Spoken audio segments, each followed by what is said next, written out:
네, 박종현 판승부 배추 한판 바로 시작합니다. 배종찬 인사이트 K 연구소장님 어서 오십시오. 안녕하십니까. 계엄령 아닌 한계령 배추. 네, 고지대 양질의 배추. 배추잎이 살아 있습니다. 네, 한계령 배추입니다. 한계령 배추, 배추도사 배종찬입니다. 배추도사 오셨습니다. 한계령 갑자기 마음이 추워지네요. 자, 이상민 크리에이터 어서 오세요. 네, 축하드립니다. 예, 박생남 이상민입니다. 박생남? 박재홍의 생일을 챙겼던 남자 이상민입니다. 이 중에서 누가 챙겼습니까? 저밖에 없지 않습니까? 원앤올리. 요 스튜디오 친박 안에서는 저밖에 없죠. 예, 네. 친박 네. 세력. 예, 친박 분명히 좀 연대. 강조를 부탁드리겠습니다. 친박 연대는 원앤올리였다. 잠깐만 네. 궁금한 게 선물은 받으셨어요? 예, 그때 네, 생각하고 선물했습니다. 있습니다. 예, 그러니까요. 예. 선물 안 했죠. 변종 소장 아무것도 안 보냈죠. 예, 넘어가도록 축하 하겠습니다. 메시지 하나도 안 예. 보냈습니다. 예, 네. 여전히 무관심한 서정욱 변호사님, 고맙습니다. 장윤 변호사님 어서 오시기 바랍니다. 안녕하세요. 예. 자, 오늘도 자, 본격적으로 주요 현안을 다뤄볼 텐데. 곧 개편일 텐데. 예, 그러니까요. 자, 지난 주일에 이제 여야 대표회담을 마친 분이죠. 자, 한동훈 대표를 잠깐 만나보겠습니다. 제 귓속에 도청 장치가 들어있습니다. 여러분, 제 귓속에 도청 장치가 들어있습니다. 정말 이 소리 황당하시죠?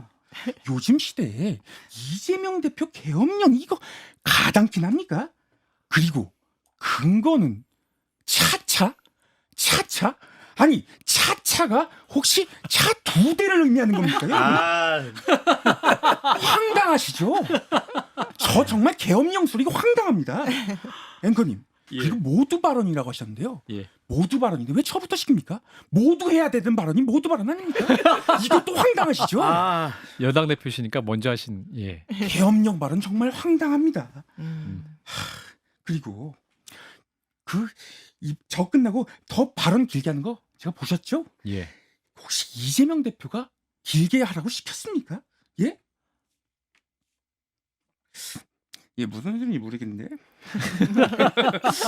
멱살을 못 잡겠어요. 예. 어쨌든 우리 한동훈 대표님 처지도 예. 안 좋으시면서 예. 처지가 쭉 처지는 것 같습니다. 예, 저희 당 오늘 발의한 법안이 있지 않습니까? 예, 무슨 법안이었죠? 그 법안이나 좀 빨리 받으세요. 예, 급하면 제3자 추천안 빨리 받으라던 사람 어디 갔습니까? 예, Where are you? 이 말씀만 드리겠습니다. 예, 진행해 주시죠. 자, 여야 대표회담 지난 일요일 주일에 있었는데 뭐 여전히 그 후폭풍이 계속 더 불고 있는 것 같아요. 배 소장님은 일단 어떻게 보셨어요? 지난 일요일 여야 저는 일단 대표들의 발언. 간단하게 세 가지로 말씀드리면은 네. 첫 번째로는 만나는 것만으로 저는 잘했다. 예. 그다음에 두 번째는 그래도 기대를 할 수 있는 것은 앞으로 이제 민생 협의할 수 있는 협의체 기구를 구성하겠다는 것은 저는 무조건 어떤 만남이나 정치적인 이벤트가 있을 때 우리가 깎아내기는 이유는 없으니까요. 예. 제가 뭐 한계령이니까. 그래서 근데 이제 마지막이 바로 이제 계엄령입니다. 결과적으로는 아무리 좋아도 끝이 안 좋으면 다 안 좋아지거든요. 근데 또 일요일이 지나고 월요일 아침이 밝아오니까 또 다들 또 계엄령 가지고 시끌벅적해지는 상황이 돼버렸다. 국민들은 지금 뭐 계엄령이든 한계령이든 제발 우리를 잘 살게만 해달라 이게 지금 어렵지 않습니까? 그렇습니다. 그러니까 지금 우리 CBS 목동 사옥 인근에 있는 맛집들도 하나둘씩 문을 닫기 시작해요. 아, 그래요? 네, 다 가보지는 못했지만. 네. 예, 아무튼 지금 그래서 있습니다. 지금 빨리 해야 될 것은 결과적으로는 손에 잡히는 그 대책들을 좀 세우는 그런 실질적인 결과가 좀 나와야 되겠다. 자, 이런 가운데 이제 국민의힘에서는 이제 한동훈 대표가 제기했던 제3자 추천 방식, 그러니까 대법원장이 추천하는 그 특검 방식을 이제 철회하는 것으로 가닥을 잡았다라는 게 어제 오후에 단독 보도로 나왔었고 오늘 오전 상황까지만 해도 또 그러한 분위기가 익혔었는데 이제 장동혁 최고위원이 아니다. 한동훈 대표는 자신의 뜻을 계속 유지할 것이다라는 보도가 있었고 오후에 이제 더불어민주당이 대법원장 추천 방식의 법안을 발의하겠다 이런 입장입니다. 그렇다면 민주당이 더 강하게 나오는 상태고 이제 어떤 한동훈 대표가 압박을 받을 수 있는 그런 상황인 것 같은데 서정욱 변호사님. 뭐 저는 한동훈 위원장이 계속 이제 최상병 특검은 접어야 된다. 접어야 된다라는 이렇게 게 계속 방송을 했잖아요. 그렇습니다.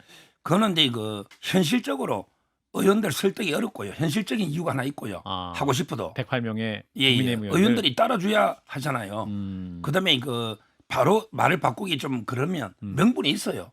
이미 공처에서 대통령 압수수색까지 다 했는데 핸드폰. 공수처. 예. 근데 새로운 게 놓은 게 없잖아요. 음, 더 털어봤자 이게 뭐가 녹겠어요. 뭐 혐의가 의심이 있어야지 특검하잖아요. 제가 보기에 아무 의심이 없어요. 아하. 대통령이든 장관이든 누구든 예. 뭐 개반 그다음에 임성근 사단 장독이 무혐의로 됐잖아요. 뭐가 문제입니까? 아니 아무 때나 특검하면 의혹이 있어야 특검하잖아요. 근데 제가 보기 의혹이 없어요. 미진하지 않다.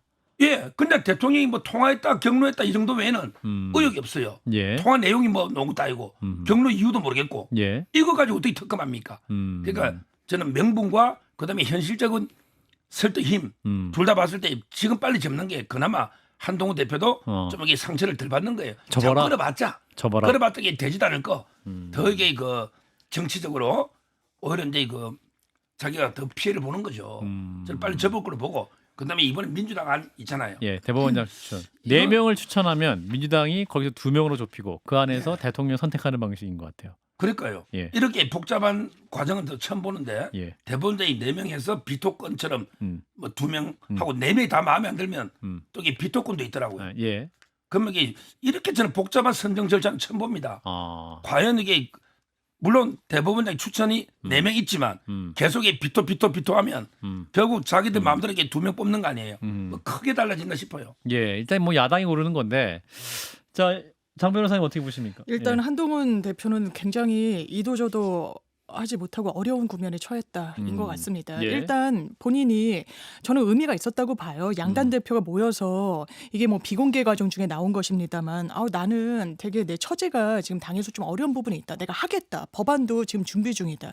이걸 조승래 수석 대변인이 배석하면서 적었다는 거 아닙니까? 그 다음에 나온 발언이 중요하죠. 나는 시건하지 않는다. 시원하지 않는다는 말도 했죠. 어쨌든 의지를 표명한 거예요. 이런 거를 상대당의 대표랑 처음 그것도 11년 만에 만난 그런 엄중한 자리에서 그걸 거짓이다 이렇게 폄훼할 수는 없다고 봅니다. 전 팩트라고 봐요. 예. 그렇다면 저는 진정성이 없다고 폄훼하는 거에도 동의하지 않습니다. 한동훈 대표는 진정성이 있는 거예요. 예. 정말 서 변호사님이 말씀 주신 대로 죄가 되지 않고 호통친 거에 지나지 않으면 특검 받으면 됩니다. 이렇게 질질 끌 이유가 없어요. 빨리 대통령도 이 국면에서 벗어나시는 게 좋겠죠. 예. 그리고 그런 충정과 뭐 여러 국민적인 의혹을 해소해야 된다라는 이유에서 한동훈 대표도 제안을 한 걸 겁니다. 지금 그렇다면 오늘 오전에 이데일리가 단독을 썼죠. 이거 철회했다. 그런데 아니라고 합니다. 아니라고 하려면요. 추진을 하면 돼요. 민주당이 던진 안에 대해서 보완을 하든 개선을 하든 본인이 입장을 표명하면 됩니다. 못한다 안 한다. 이거는 본인 입장을 번복하는 거예요. 사실상 철회 그 이상의 의미를 담기는 어렵습니다. 정치적으로 이 부분을 타개해내지 못하면요. 더 이상의 기회는 없을 겁니다. 최상병 특검과 관련해서 본인이 한 약속을 지킬 수 있는 마지막 기회입니다. 예, 일단 한동훈 대표에게는 시간이 그렇게 많지는 않아 보이는데 배 소장님은? 그렇습니다. 일단은 지난 전당대회에 한동훈 대표를 선택한 62.84%가 영향을 받을 수밖에 없겠죠. 예. 이 부분에 대해서 변화가 있다면, 그러니까 제3자 추천안에 대해서, 그러니까 한동훈 대표의 상황으로 봐서는 지금 내용은 유지입니다. 그러니까 저도 어제 관계자들을 좀 취재를 해봤습니다. 오늘 방송을 위해서. 이상민 크리에이터는 안 하는 것 같은데 저는 하여튼 취재를 해봤습니다. 근데 취재를 해보니까 바뀐 건 아니다. 내용은 유지되는데 문제는 이제 시기가 언제냐는 거죠. 그러니까 아직까지도 윤석열 대통령으로부터의 공감이나 당 내에서 지지 세력이 충분히 확보되지 않았다는 겁니다. 그렇다면 이제 중요한 것은 이 전제 조건을 언제쯤 해결되냐. 마냥 기다려줄 수는 없을 거거든요. 그러니까 저는 적어도 이제 100일이 중요한 분기점이 되지 않겠느냐. 한동훈 대표가 취임 100일. 그렇습니다. 지금 이제 아직 채 한 달 반. 두 달은 안 됐거든요. 그래서 100일 정도 됐는데도 왜냐하면 지지율이 지금 영향을 받죠. 국민의힘 지지율이 그렇게 막 치고 올라가는 상황은 아니거든요. 대통령의 지지율도 주춤주춤하는 상황이고 한동훈 대표의 차기 대선 후보로서의 경쟁력도 그렇다면 저는 100일을 기준으로 해서는 한동훈 대표가 어떤 판단을 내려야 될 시점이 아닐까 생각됩니다. 100일. 네. 100일이면은 10월 보궐선거도 거의 끝날 시점일 것 같은데요. 그렇죠. 그때가 이제 중요한 게 또 이재명 대표 관련된 법적 선고도 나올 수 있거든요. 그때는 좀 탄력을 받을 수도 있지 않을까. 그리고 더 이상 한동훈 대표도 미룰 수만은 없는 것이고 조금 미뤘다가 지금 우리 서정욱 변호사가 방송이든 유튜브든 계속 이야기를 할 텐데 그래서 그런 점도 저는 영향을 받을 것으로 보입니다. 예. 10월이 정말 우리 정치권은 굉장히 중요한 슈퍼 먼스가 되겠네요. 슈퍼 위크가 아니라 슈퍼 먼스가 될 것 같은데. 자, 그러면 한동훈 대표가 과연 원내 의원들을 설득할 것이냐. 이제 조경태 의원은 저희 방송에서 1대1로 만나서 설득하고 있다. 또 이런 말씀도 했었기 때문에 과연 그 설득의 과정이 지난하겠지만 어떻게 될 것이냐. 이 부분도 관심 포인트일 것 같은데 설득 작업 하고 있어요? 우리 서 변호사님 취재 하는 걸 몰라도 설득이 쉽지 않을 겁니다. 쉽지 않아요. 예. 제가 보기 워낙 의원들의 소신이 뚜렷하잖아요. 의원들이. 예. 이제 총선도 끝났고. 예. 그리고 이제 대통령실의 입장도 생각해야 되고요. 어. 따라서 뭐 저는 불가능하다 봅니다. 불가능하다. 야, 불가능하네요. 어려운 건 사실인 것 같아요. 바로 추경호 원내대표 일단 친윤 입장 지금 대변하고 있죠. 안 될 거라고 하고요. 이른바 예. 친한 김상훈 정책위 의장도 이거 당내에서 어렵다. 받기 어려울 거라고 얘기를 합니다. 그럴수록 한동훈 대표가 어떤 스탠스를 취하는지가 상당히 중요할 거라는 생각이 드는데 지금 어쨌든 들리는 얘기로는 전당대회에서도 현역 의원들이 도와줬던 거 아닙니까? 그렇죠. 한 20명 안팎이라고 숫자가 뭐 구체적으로 17명 뭐 이렇게 나오기도 했었고요. 예. 그런데 지금 최상병 특검과 관련해서는 그 수치보단 더 떨어졌다는 게 정설인 것 같아요.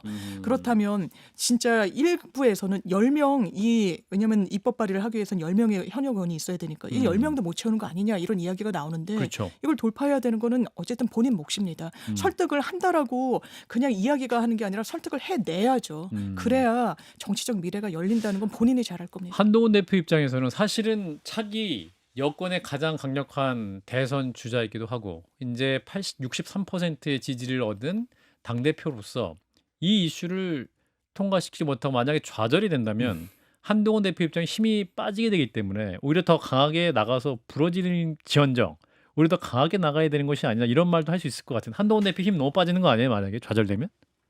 뭐 정치가 이거 하나밖에 없습니까? 이게 뭐 그렇게 대단한 이슈입니까? 서 변호사님은 제가 크게 보기 임성근 사단장도 무혐의고 이미 완전히 뭐 거의 끝난 이슈 아닙니까? 그런가요? 여기에 대해서 어. 우리 보수층은요 예. 거의 이 이슈에 대해서 관심이 없어요. 그 해병대 문제인데 보수가 아니, 우리 보수가 해병대 또 군대 뭐 안보 이런 문제가 아니잖아요. 아하. 결국은 이제 그런가요? 최상병의 안타까운 죽음을 규명하는 예, 이런 예. 문제잖아요. 알겠습니다. 근데 이걸 경찰이 다 하고 있고 잘. 그다음에 대통령은 개입한 게 없어요. 음흠. 다 그렇게 믿고 있기 때문에 이거는 큰 이슈가 아니고 한동훈 대표 빨리 접으면요. 여러 이슈 많기 때문에 뭐 이게 명분 있잖아. 저 명분 가르치잖아요. 상황이 바뀌었기 때문에 말을 바꾼다고. 그러면 이게 크게 뭐 정치 타격 그래 없을 겁니다. 배 소장님 짧게 정치 타격 있을 것이냐 없을 것이냐. 저는 뭐 영향이 없을 수가 없겠죠. 결과적으로는 그렇게 했느냐에 따라서 중도 외연 확장성도 있고 또는 한동훈 대표를 선택했던 당원들도 물론 이제 목소리는 다를 수는 있습니다. 여전히 대통령 쪽에 힘이 실려 있는 여론도 있겠지만 저는 어떤 식으로 전제 조건을 좀 더 추가해서라도 그러니까 윤석열 대통령과 크게 갈등 빚지 않는 선에서 조금 더 시도를 어느 순간인가는 더 해봐야 된다. 해보지 않을까 아하. 하는 생각이 듭니다. 자, 이런 거 대통령을 잠깐 만나보도록 하겠습니다. 잠깐 나와주실까요? 서프라이즈. 요즘 국회가요. 나 놀랐습니다. 왜요? 제가 그 정치를 시작하고서가 아니라 예, 생애 처음으로 예. 이건 이런 국회는 제가 처음입니다. 개원식에 오시지 그랬어요. 그런 얘기 하지 마시고 예. 자 최악의 비정상 국회입니다. 이건 처음 봅니다. 이런 거는 아니 21세기에 무슨 거 계엄령 타령입니까? 예. 국회가 제 기능을 해야죠. 날이 더우니까 예. 지금 헛것이 보이나 봅니다. 아하. 이럴 때는 스트레스 받을 때는 그럴 때는 사우나가 최고입니다. 사우나로 가시죠. 다 같이 사우나. 뭐 이렇게 아니면은 저기 시원한데 예. 바람 쐬면서 아니 거기는 어때요? 그 한판 승부 새로운 그 예. 코너 있잖아요. 그 예. 뭐 어디 그 라커룸? 드레스룸인가? 라커룸 가가지고 시원하게 예. 방송 보면서 있는 거 좋잖아요, 여러분들. 예, 오늘 라커룸은 7시 기시다 형님도 반에 오시니까. 이어집니다. 예, 알겠습니다. 그렇습니다. 예, 7시 반에 이길라 오신대요, 우리 기시다 형. 알겠습니다. 예, 자 대통령의 마음은 어떨까? 자 일단은 계엄령 발언, 이재명 대표의 계엄령 발언 이게 이제 김민석 최고가 말했을 때보다 또 이재명 대표가 여야 대표회담의 모두 발언으로 또 이 말을 했기 때문에 무게감이 있죠. 자, 이재명 대표가 첫 발언에 이거 계엄령을 꺼낸 이유는 뭐라고 보세요? 저는 좀 정황을 볼 필요가 있는데 이제 이 상황도 저는 한 세 가지 정도를 검토해 볼 필요가 있어요. 첫 번째로는 네. 이제 모두 발언에서 한동훈 대표가 조금 자극한 게 있죠. 또 한동훈 대표의 노림수도 있죠. 10월 선거가 나오면 그 받아들여야 될 것 같은데요. 그걸로 일단 예, 자극을 받았다. 선빵을 그러면서 맞았다. 이제 이재명 대표도 은인 지중 중에 은인 자중 중에 욱한 거죠. 발끈. 그렇죠. 발끈하면서 음. 계엄령 뭐 이런 이야기를 한 거죠. 아. 그런 의혹들이 있던데 하긴 모두 발언할 때 그 표정이 굉장히 이재명 안 대표가 좋았죠. 좋지 않았어요. 안 첫 좋았습니다. 모두 발언치고는 얼굴 표정 자체가 그렇죠. 약간은 좀 그랬어요. 근데 이제 따지고 보면은 그런 배경에는 뭐 이재명 대표든 한동훈 대표가 뭐 얼마나 정치적 경륜이 있고 그걸 떠나서 예. 생각 없이 그런 발언들을 하지는 않거든요. 그렇다면 한동훈 대표로서는 결국 이재명 대표의 재판 리스크를 부각시켰다. 그러면서 이제 지지층들을 결집시켰고 한편으로는 크게 건지기가 쉽지 않은 여야 대표회담에서 그래도 한동훈 대표가 할 말은 하는구나라는 이제 지지층들이 평가를 받는 것이고 예. 이재명 대표로서는 지난 전당대회 와중에도 김병주 최고위원 후보자 지금 최고위원이죠. 이 이야기를 또 했었어요. 계엄령. 군 출신으로서 그렇죠. 했죠. 예. 충암고등학교 출신들이 군을 완전히 장악했다. 거기에 대해서 이제 김병현 국방장관 후보자는 장성 400명 중에 4명입니다. 어떻게 장악을 합니까? 뭐 이렇게 이야기 1%라는 예. 이야기죠. 그런 상황 속에서 이제 이런 이야기가 오고 가는 이유는 지난 전당대회 때를 보면 알 것 같아요. 왜? 전당대회 때 보면 좀 강한 발언, 그러니까 이제 뭐 살인자다, 또 계엄령이다 이런 말 지지층들을 결집할 때는 상당히 효과가 있거든요. 그러니까 한동훈 대표는 한동훈 대표로서 지지층 결집, 계엄령은 계엄령대로 또 이재명 대표는 지지층 결집인데 이재명 대표가 발언하고 난 이후에 지금 당의 상황은 어떻습니까? 다 이재명 대표가 할 말을 했다. 민주당 내를 말씀드리는 겁니다. 지지층들이 또 결집을 하거든요. 저는 그런 효과를 양쪽이 좀 노리고 있는 결과로 나온다라고. 장 변호사님 효과 있습니까? 민주당 내에서는? 일단 뭐 지지층을 결집하는 것까진 잘 모르겠고요. 그러니까 예. 어떤 위기 의식을 공유한다는 점에는 동의가 되는데 예. 뭐 국민의힘에서 택도 없다 이렇게 이야기를 하면서 예. 헌법 44조에 따르면 아니 지금 다수석 점하고 있으니까 제재구역 가반으로 해제 당신들이 하면 되지 않냐 이러는데요.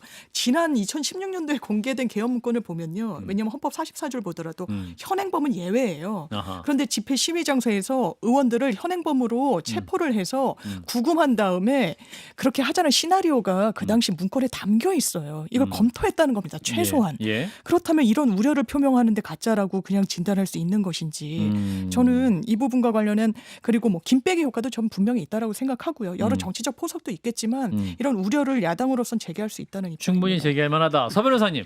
제가 보기 소설을 써도 좀 이게 그럴듯하게 소설을 써야 되는데 계엄설. 진짜 이재명 대표 저는 마음이 궁금해요. 계엄이 겁나는지 아. 진짜 무서운지. 아.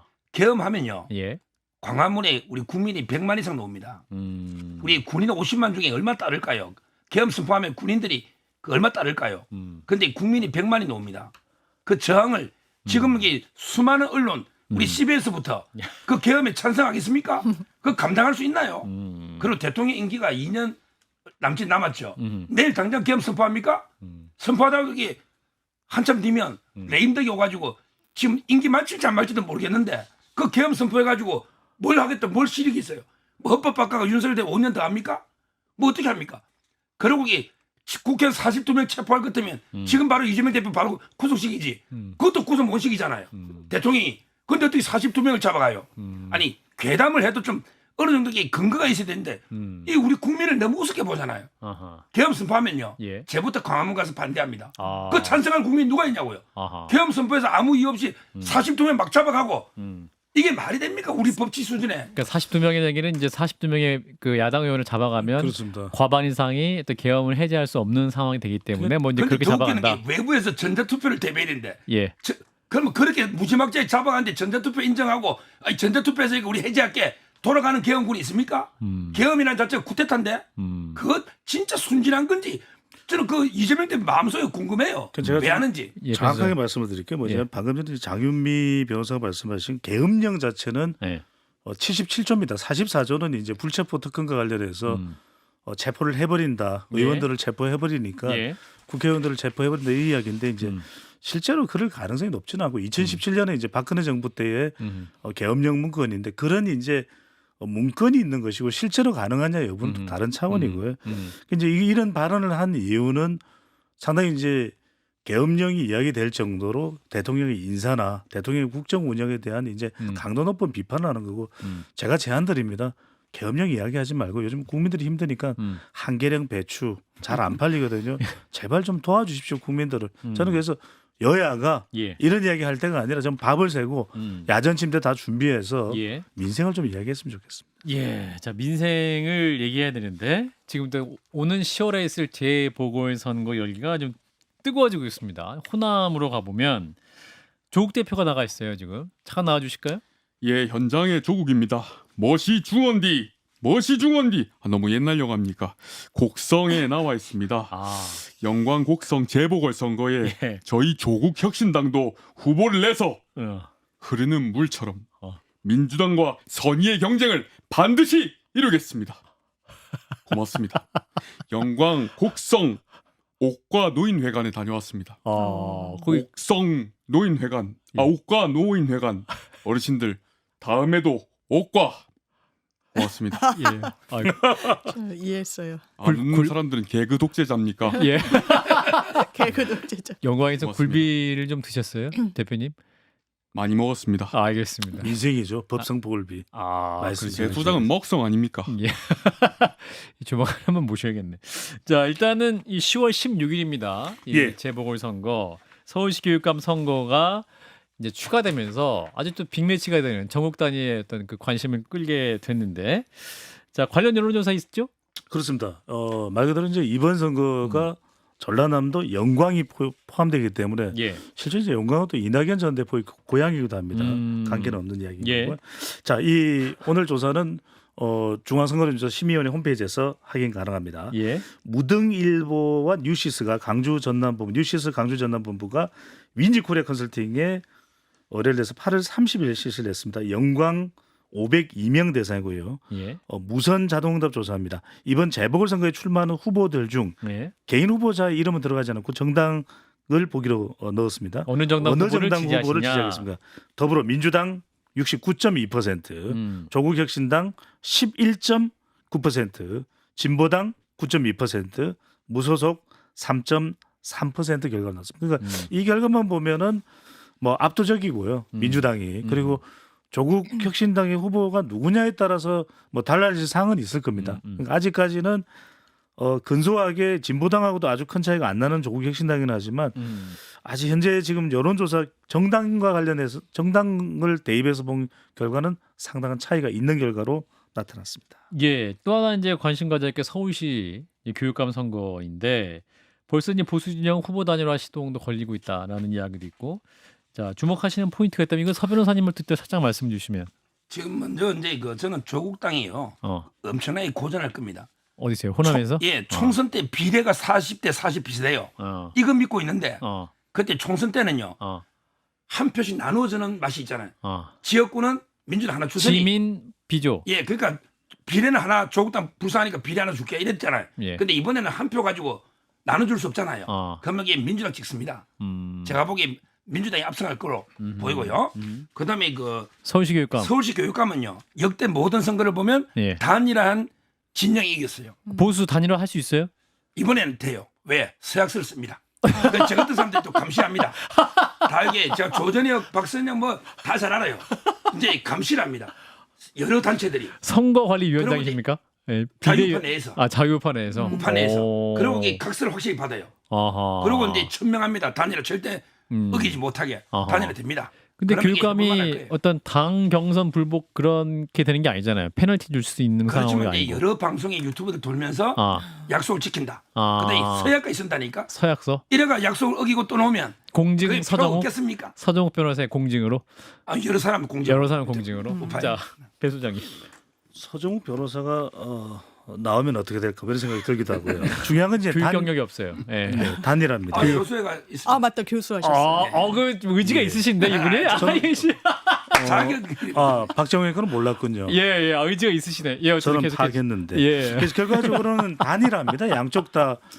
대체로 이제 선거 환경 또 정치적 환경으로 보면은 민주당이 대체로 지금 뭐 대통령 지지율도 높지 않은 상태고 그럴 수는 있습니다만 이제 조희연 전 교육감이 아무래도 대체적으로 뭐 진보 또 민주당 좀 가까운 것으로 그렇게 인식이 되겠죠. 예. 그렇다면 결과적으로는 그런 기책 사유가 있기 때문에 이번의 경우에는 이제 보수 쪽이 조금 반전의 기회를 잡는데 결국 핵심은 단일화입니다. 단일화. 단일화가 되느냐. 음. 지난 2022년 선거 때만 하더라도 보수 후보를 다 모아보면 과반이 넘었거든요.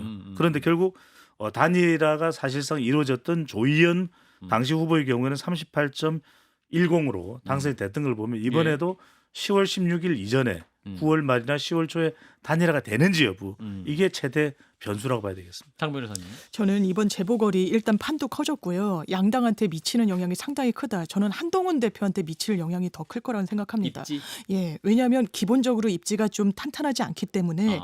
영광 곡성은 민주당 텃밭이죠. 텃밭으로 분류가 되죠. 강화 금정은 오히려 국민의힘 텃밭입니다.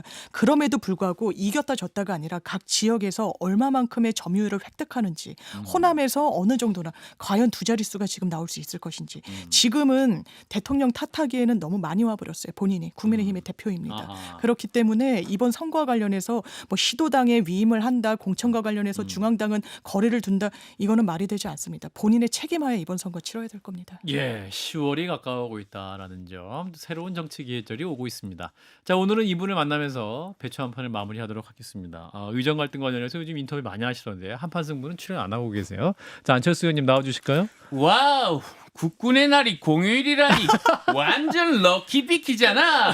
휴일책. 아, 놀라셨죠? 요즘 MZ 세대 용어를 배우고 있는 안철수입니다. 럭키비키. 예, 잘하시네요. 그나저나 응급실 대란 이거 정말 심각합니다. 예. 큰 문제예요.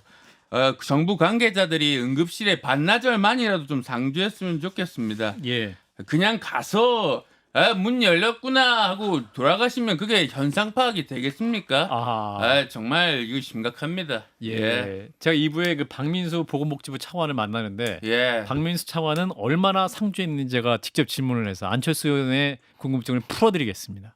그것도 잘 체크하시길 바라겠습니다. 예, 체크. 알겠습니다. 자, 배추 한판 오늘도 함께 주셨어요. 배종찬 인사이트 K 연구소장님, 이상민 크리에이터 두 분 고맙습니다. 감사합니다. 감사합니다.